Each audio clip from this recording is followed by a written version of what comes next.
What's the real solution to dealing with YouTube censorship? What's the real solution? I'm hearing all kinds of phony solutions. Some folks ought to know better by now. Some folks are paid to present phony solutions. Some folks are just dopey. They're mentally lazy, and they say, hey, that sounds like a great idea. So, what are the phony solutions we're being offered to dealing with solving YouTube censorship, to dealing with YouTube censorship? What are the phony solutions, and what is a real solution that long-term actually could work? As you know, many of us have been terminated off YouTube summer 2017. They are going through and purging everybody. Why are they doing this? Well, they have to. The regime has to throw people off. They tried everything else. They tried getting you to self-censor. For years, Obama pushed this web ID scheme. All right? It failed. All right, Obama's gone now. The web ID failed. Web ID was going to strip you of your anonymity online. So instead of having a screen name Scooby-Doo, you were going to be forced by the government to use your real name, or at least a unique identifier where you would register with your social security number, your birthday, your real name, and then you could call yourself Scooby-Doo. But if you ever said anything the government didn't like, they would just, go in the back end of whatever platform. They say, oh, Scooby-Doo, that's Bob Smith over here in Skokie. That's who Scooby-Doo is. You want Bob Smith's home address? You want Bob Smith's social? It's all right here. Now, how long would it take people to censor themselves? They would be terrified of speaking their mind online, because even if they don't, come after you and drag you out on your front lawn and shoot you like they do in China, even if they don't do that, they know exactly who you are. They have a record of everything you're saying. So they were going to try to get people, scare people into self-censoring using the web ID scheme. That failed. It didn't gain enough traction because people aren't yet that stupid or that brainwashed to fall into that trap and let them pull that. So that didn't go. What happened next? Well, they tried this big fake news scare. In late 2016, they tried this fake news scare. You're speaking your mind online? Oh, okay. Well, you are ginning up a witch hunt and hate speech and fear and loathing for some pizza joint in Washington, D.C. And what did I predict? 9 days before it happened. 9 days before they pulled it, they pulled their big plot twist, their big climax of this huge ordeal they'd been harping on for weeks and weeks and then months and months. What did I tell you they were going to do? 9 days early, I told you they were going to have a fake false flag shooting. They were going to, somebody, either the owner of the pizza joint was going to buckle under the pressure and fake shoot a bunch of people, or somebody's going to shoot somebody, okay? Or somebody's going to go in there and go after the so-called perverts, all right? And again, there's very real blackmail perverts all over the government, all over D.C., all over Washington. We're not going to debate that in this segment. They're there, they're blackmailed, and they're perverts. Okay, period. But this thing was so aggressively marketed by the regime, this particular pizza joint. It was so aggressively hyped and so aggressively marketed. Some of us said, something's up here. This can't be just coming together on its own. This can't be accidental, gaining this momentum organically. Something's going on here. There's marketing behind this to put this in everybody's mind that this pizza joint is dirty and worthy of punishment. So I told you there's going to be a false flag, and some actor, another crisis actor, is going to go in there and fake kill a bunch of people, and then George Soros and Congress will lock down your free speech on the internet. Why? Well, to prevent another tragedy like this from ever happening again. So the message from the regime is going to be, you're not responsible enough to have free speech, to speak freely on the web without regulation, because people die. So simulated victims, vicsims, we see time and again at all these false flags, they throw victims out there that got hurt because of you. And then they say, well, to prevent this from happening again, we're going to take, fill in the blank, we're going to take free speech away from you, we're going to take guns away from you, we're going to take your doctor, your health care away from you, we're going to take whatever we want. because John McCain is just that brilliant. He's that good at tricking you. Well, not anymore. So they tried that. I predicted it 9 days in advance. And by the time I and then others jumped on the bandwagon and said, you know what, you're right. They're going to pull something. So by the time we're all saying, okay, wait, we're just watching every day. What are they going to pull? What a false flag? Then they do it. Okay.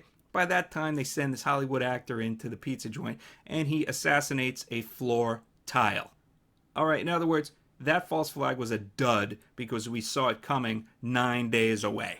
All right, so they didn't lock down the internet. So that failed. So WebID failed. Let's review. WebID failed. Then these false flags saying you ginned up a witch hunt by speaking your mind online. Then that failed to shut down free speech. So what are they doing now? Well, Google, who's owned by the government, funded by the government, controlled by the government. We can argue all day who provided the first $500 million to fund Google. I don't know, and I don't care. All it takes is one picture of somebody, at a party with Lindsey Graham doing something a little embarrassing, and now the government controls Google. Okay, that's how they operate. Sorry, that's how they operate. So whether they control them from day zero or not, it doesn't matter to me. The regime controls Google. So now what are they doing? Well, they told Google, hey, throw everybody off. Just start shadow banning people. We tried that. We tried suppressing their views. We tried unsubscribing people in the middle of the night. I mean, some of my videos, the views, I'd go to bed, I had 5,000 views. Well, I posted one of these videos showing you the count months ago. I showed you the count. It was like, I don't know, 5,000, 4,000, something like that at night.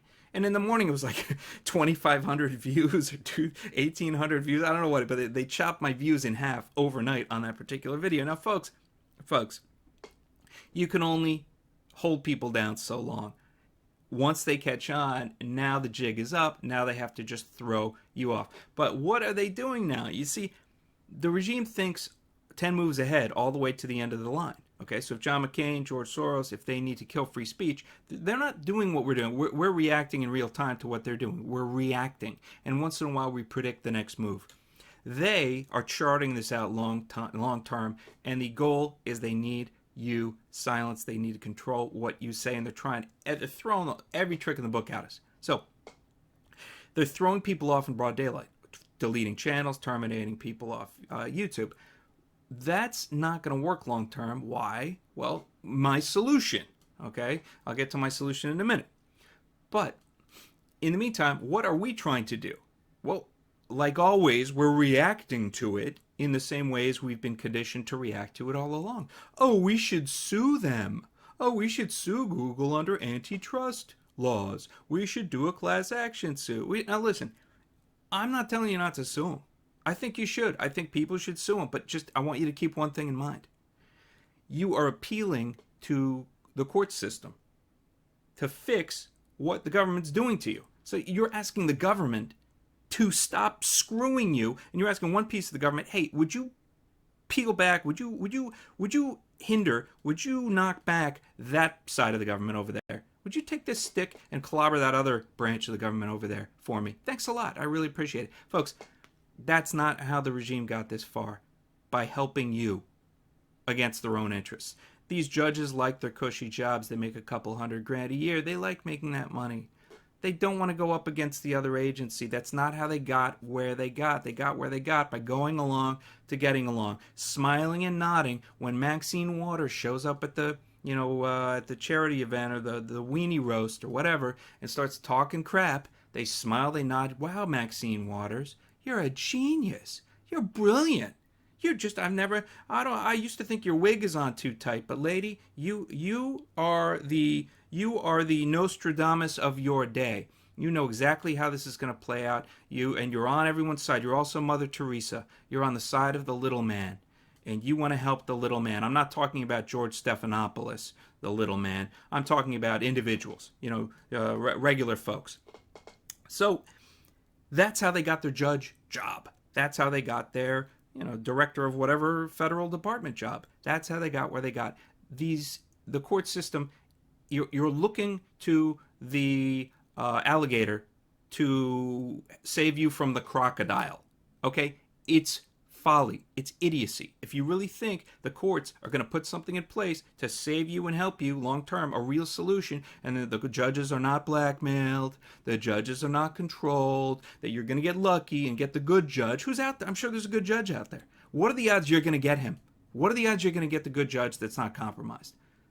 And the odds are low and falling. Okay, so don't tell me you're going to have a magic solution and you're going to get some monetary damages and that'll be the end of it. That's not going to be the end of it. Could you get some money? Sure. So I'm not saying don't sue. I'm just saying, wouldn't you like to just win? I mean, wouldn't you like to win instead of begging government organization XYZ to curtail, to peel back, to roll back government agency ABC to protect you from that other arm of the government? I mean, why don't you just win? Why don't you just win? Now, what do I mean? Is it really that easy to just win? What the hell am I talking about? Well, so far we've been playing catch up. We've been chasing the regime. We've been chasing the John McCains. We've been chasing the Lindsey Grahams. Oh, I'm sure this time John McCain and Maxine Waters will do what's best and pass some more, enforce antitrust laws or pass some new laws and protect us from the arm of the government, from the Google. Okay, we've been playing this rope-a-dope idiot game all along. What would happen if the regime had to chase us? I mean, we've got 350 million people here. A few of them still have a clue. Okay, a few of them are not brainwashed. What if they had to chase a couple million people?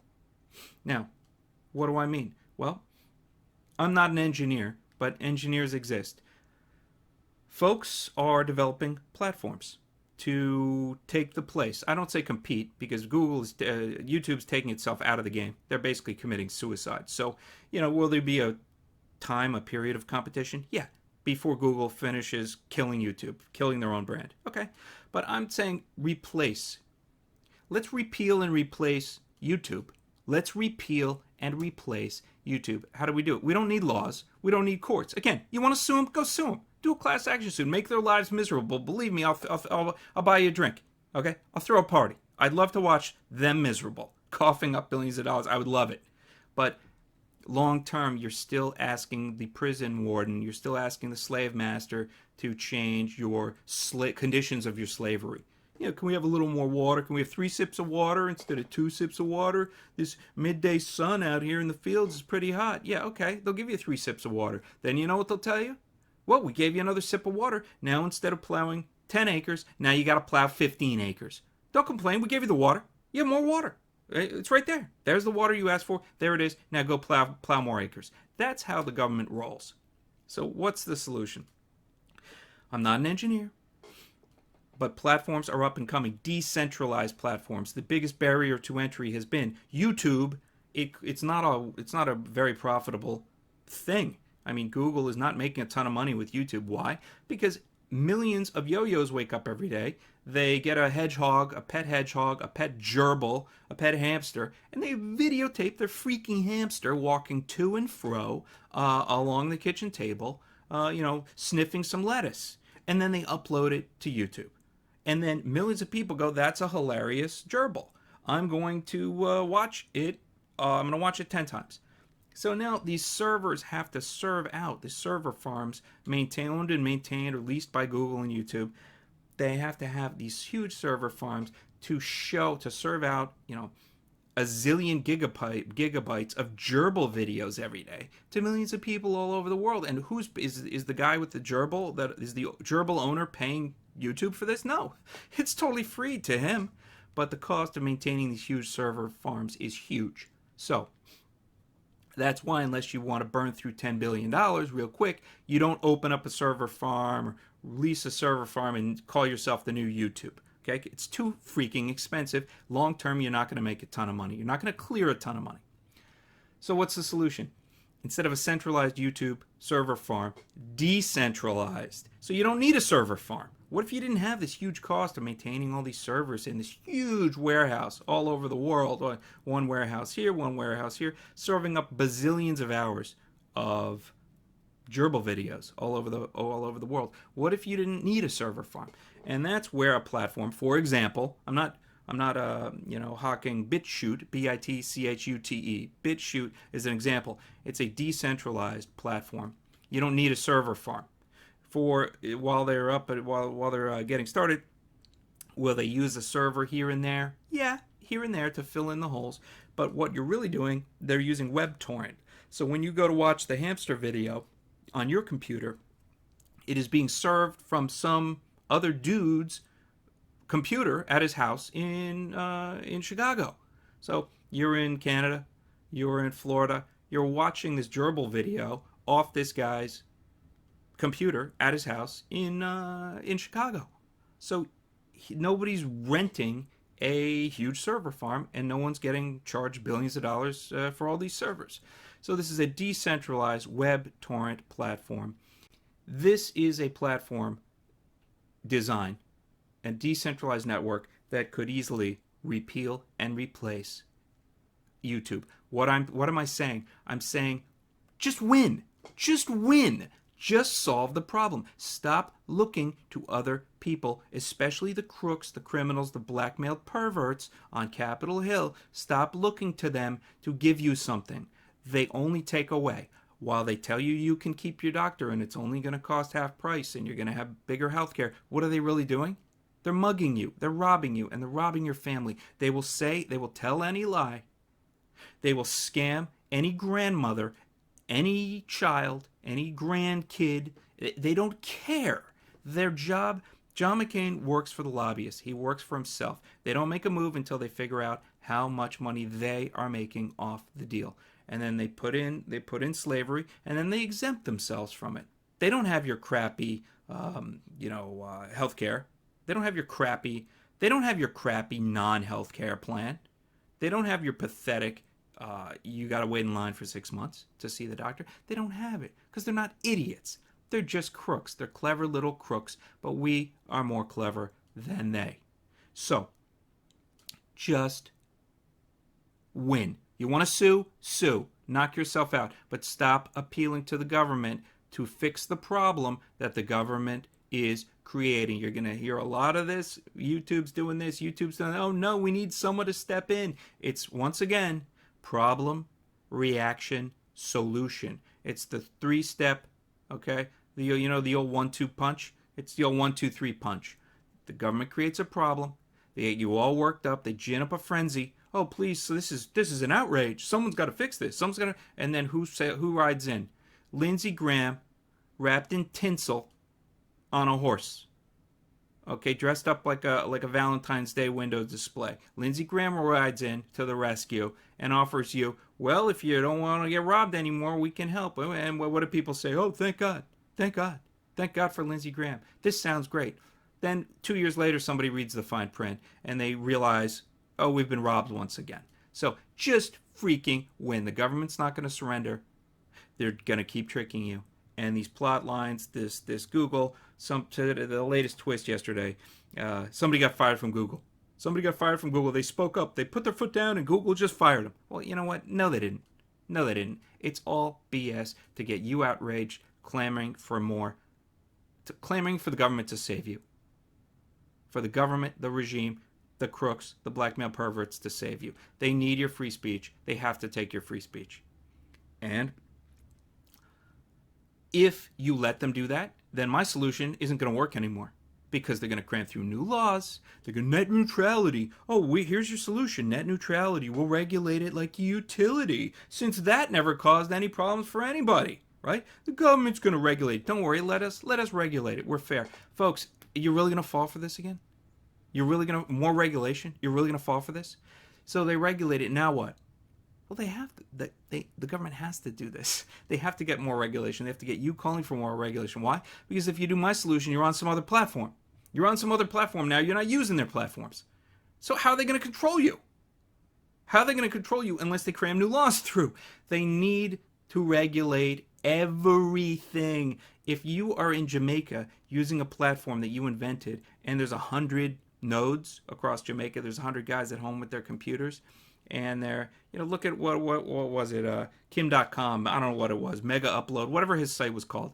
They literally, the feds literally bust down your door, they throw you on the ground, they handcuff you, and they put you in a cell until you agree to play ball. That's it. They have to take it over. They can't have you in Jamaica speaking truth and censor the rest of the world because the rest of the world's linked up to Jamaica. Okay, you see what people in Jamaica are posting.